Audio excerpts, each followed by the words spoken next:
Vamos revisar alguns conteúdos filosóficos sobre política? Eu sou o professor Hercílio da Costa, bem-vindo ao meu canal. Nesse vídeo eu vou trazer alguns tópicos de política para fazer uma revisão sobre aquilo que vimos em sala de aula. Talvez para você que não conviva comigo em sala de aula seja um sobrevoo um pouco genérico sobre o assunto, mas acho que você pode conseguir conquistar coisas importantes dessas poucas palavras que a gente vai dizer. O estudo de política geralmente se inicia a partir do mito de Prometeu. Prometeu e Epimeteu foram, digamos assim, responsabilizados pelos deuses para distribuir os dons aos animais depois que foram criados. No momento de distração de Prometeu, seu irmão Epimeteu distribuiu de forma desordenada os bens para os outros animais, enquanto o ser humano acabou ficando sem dons. Alguns animais receberam couro, força, rapidez, garras, e o ser humano ficou vulnerável na natureza. Prometeu, tentando resolver a situação, rouba a arte da sabedoria da deusa Atena e o fogo de Hefaístos ou Hefestos e dá ao ser humano. O ser humano, com a sabedoria e com o fogo, consegue construir armas, consegue se estruturar bem e se proteger em relação aos demais animais. Porém, com o tempo, por conta do fogo e da sabedoria, o ser humano começou a distribuir guerras e violência entre si, e Zeus fica preocupado com uma possível extinção do ser humano. Zeus pede a Hermes para que ele envie para a humanidade a arte da política, porque é ela quem vai ajudar o ser humano a não se autodestruir. Hermes pergunta a Zeus se a arte da política deve ser distribuída como foram as outras artes, de forma desigual, ou seja, nem todo mundo recebeu a arte de tocar um violão, a arte da medicina, a arte da matemática. Assim deve ser a arte da política? E Zeus diz não, todos devem ter um quinhão da arte da política, ou seja, todo ser humano deve saber a arte da política. Política vem do grego polis. Polis eram as cidades-estado gregas, ou seja, política é a arte de bem viver na polis, é a arte da boa vizinhança, é a arte da boa convivência. Aristóteles dizia que o ser humano é zoológico e zoopolitico. É um animal que pensa e é um animal que se relaciona. Então nós precisamos da arte da política para aprender a nos relacionarmos bem. E nos relacionamos em grupos sociais e acabamos nos tornando aquilo que em política chamamos de cidadãos. O conceito de cidadania pode variar ao longo da história. Um cidadão na antiguidade grega era um homem livre de posses, que era homem do século masculino, era adulto, tinha posses e ainda nascido na cidade onde ele queria ser cidadão. Já na Idade Média, cidadão é o filho de Deus, o submisso a Deus e às leis da igreja. Quem não é cidadão é considerado pagão na Idade Média. A Idade Média tendo em vista que é um período teocêntrico, Deus está no centro do pensamento e da vida humana. Não dá para separar fé e política, fé e vida na Idade Média. Na Idade Contemporânea nós encontramos o cidadão como um membro do Estado, e aí a gente pode encontrar pensadores como Thomas Hobbes, Jean-Jacques Rousseau, Émile Durkheim, que vão fazer certa reflexão quanto ao ser humano e à vida em sociedade.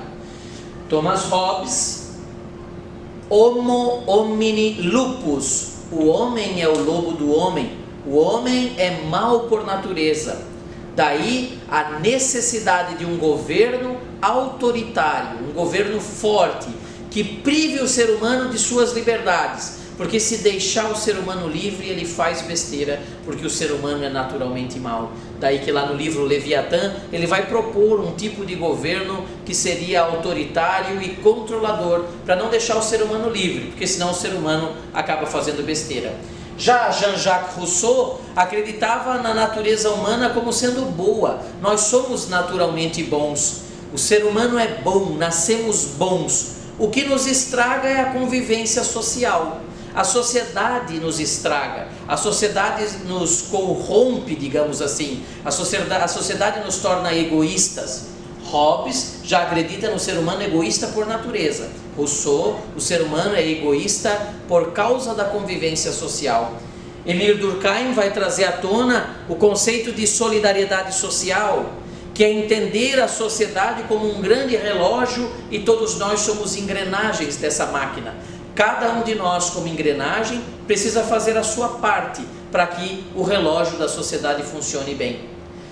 Sem uma engrenagem funcionando bem, o relógio para. A sociedade inteira é prejudicada com isso. Podemos trazer também um outro filósofo, Immanuel Kant, que vai trazer à tona a ideia de cidadão como algo que se refere a todo ser humano. Todo ser humano tem cidadania, porque é ser humano. Inspirado no pensamento do Abade Saint-Pierre, que traz uma natureza humana com certa dignidade que nos diferencia dos outros animais. Só que Abade Saint-Pierre, porque é um abade, é um religioso, ainda tem certa religiosidade em seu pensamento. Immanuel Kant se inspira em Abade Saint-Pierre e traz para o seu pensamento crítico a ideia de que o ser humano tem uma dignidade própria e que essa dignidade deve ser respeitada. Nasce aqui em Kant, inspirado por Abade Saint-Pierre, a semente daquilo que nós hoje chamaríamos de direitos humanos, por exemplo, que é necessário pensar sobre eles em uma convivência social. Como cidadãos, precisamos pensar nos direitos humanos. Nós podemos pensar na política como emancipadora. E aí surge um filósofo chamado Ortega y Gasset, que vai trazer a ideia da política como emancipadora, como libertadora. Transforma o homem massa em homem especial. O homem massa é uma pessoa egoísta, individualista, só pensa nele, não tem valores de coletividade, não é político. O homem especial é aquele que pensa no outro, é aquele que vive solidariamente, é o ser político. É aquilo que Zygmunt Bauman vai chamar de indivíduo e cidadão. Bauman, que é o filósofo da modernidade líquida, que vai falar que a modernidade líquida é o período da liquefação dos valores, das instituições que eram sólidas, agora já são líquidas, fluidas, se adaptam ao sujeito, e não é o contrário que acontece. E é Bauman que vai chamar o indivíduo como um ser egoísta e a necessidade de torná-lo cidadão. E o Ortega y Gasset vai dizer que é a política, esse instrumento que liberta a pessoa de uma pessoa egoísta, individualista, centrada no próprio ego, e torna ela uma pessoa política, que pensa no coletivo, na solidariedade social.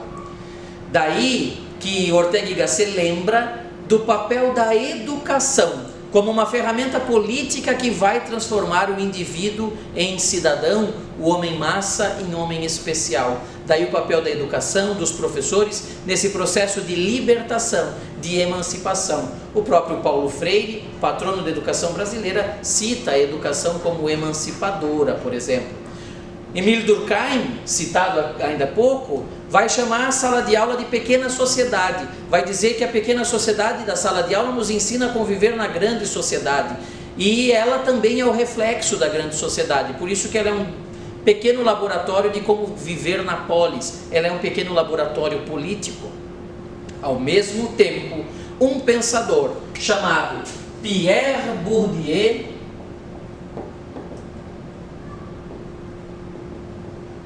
vai dizer que a educação não é libertadora coisa nenhuma. Para Bourdieu, a escola é a mão do Estado para controlar as pessoas e formatar as pessoas do jeito que o Estado quer.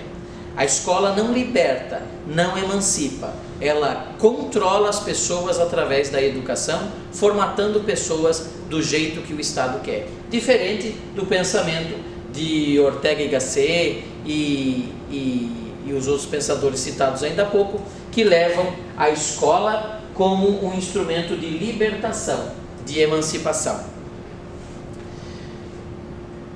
A política, como a arte de bem viver em sociedade, ela passa por uma mudança colossal no século XVIII, quando estão acontecendo, século XVII, século XVIII, quando estão acontecendo as grandes revoluções no mundo, as revoluções de liberdade, digamos assim, a Revolução Gloriosa na Inglaterra, a independência dos Estados Unidos e a Revolução Francesa. Destaca-se principalmente o pensamento de Montesquieu nesse processo. Por conta das revoluções de liberdade, as pessoas não estão mais aceitando monarquias, governo de reis. Agora há a necessidade de propor um governo diferente. Que tipo de governo a gente deve propor? A gente deve votar para eleger aquele que a gente quer que nos governe? E esse governante, a gente precisa cuidar para ele não se tornar um tirano. Tirano é um rei que só pensa nele mesmo, daí Tiranossauro Rex, o rei tirano dos dinossauros, aquele que não pensa no povo, mas se alimenta do povo. Isso é um rei tirano, né? E que tipo de governo é esse? A gente tem que cuidar para não virar tirano. Aí Montesquieu traz a ideia da divisão dos poderes. O poder no Estado não pode estar na mão de uma pessoa só. A gente tem que colocar o poder nas mãos de pelo menos 3 pessoas ou 3 grupos de pessoas. O legislativo, o executivo e o judiciário. E aí começa a se fundamentar os processos de república, digamos assim. Um outro pensador importantíssimo na política, que dificilmente, quando se pensa em filosofia, se esquece dele, é Maquiavel. Nicolau Maquiavel, que escreve o livro do Príncipe, é amado por uns e odiado por outros. Por algumas pessoas ele é visto como um filósofo não tão ético, principalmente a partir de sua fala de que os fins justificam os meios. O fim, que é o objetivo da ação, se for bom, justifica meios ruins para alcançá-lo. Maquiavel escreve o Príncipe com um sentido prático. Maquiavel está defendendo a unificação da Itália, que no século XVI, século XVII, ainda era constituída de pequenos principados que ainda estavam guerreando entre si. Maquiavel defende a unificação da Itália e defende que o príncipe, para quem ele está escrevendo, se torne um governante desse país. Então ele já está meio que puxando o saco desse governante. Por isso que Maquiavel escreve mais sobre os principados.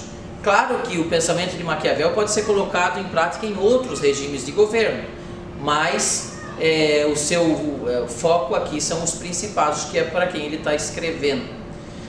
E o sentido teórico é um manual de instruções para chegar ao poder e se manter no poder. Maquiavel vai escrever que o governante precisa de 2 ferramentas para manter o seu estado. Ele precisa de boas leis e boas armas. As boas armas vêm antes das boas leis, porque segundo ele as pessoas só cumprem as leis porque têm medo de descumpri-las. Ou seja, é necessário que o Estado, que o governante use de violência para conseguir manter as boas leis. Não é uma violência exagerada, mas precisa ser uma violência, como ele chama, de administrada. Maquiavel vai dizer que ordem é sinônimo de violência administrada, violência dosada. O governante vai precisar saber dosar a violência. Maquiavel diz que um governante que tem uma inclinação à bondade é um governante que que está inclinado à ruína, porque nem sempre a pessoa precisa ser boa. Maquiavel vai dizer que o ser humano tem duas naturezas e o governante precisa conhecer a natureza humana, aquilo que ele chama de verità effettuale delle cose, a verdade de fato da coisa. Que coisa? O ser humano. Quem é o ser humano? O ser humano é um animal e o ser humano é o humano. Ele tem essas duas naturezas, a animal e a humana. E ele tem que saber que às vezes os seus súditos vão usar essas duas naturezas e ele tem que saber usar essas naturezas. Às vezes ele vai precisar ser leão, vai precisar colocar medo no povo. Às vezes ele vai precisar ser raposa, vai precisar ser um pouquinho mais astucioso para poder manter o seu governo. Quanto ao uso das armas, Maquiavel vai dizer que é importantíssimo que o príncipe tenha as armas na mão, ou seja, sejam suas as armas daquele país, daquele reino. Armas de terceiros são inúteis e perigosas, daí que ter mercenários trabalhando para o governante não é tão bom assim, porque os mercenários podem se voltar contra o governante e tirá-lo do poder. Da mesma forma, Maquiavel vai dizer que o governante deve ser o chefe da força militar do seu estado. E quando ele não conseguir ser o chefe da força militar, uma república, por exemplo, que o governante nem sempre consegue ser o chefe militar, ele vai precisar legalmente criar instrumentos que limitem o poder desse chefe militar para que ele não o derrube em um golpe militar e assuma o poder. Maquiavel ainda vai escrever sobre armas, se um governante deve ou não deve armar a população.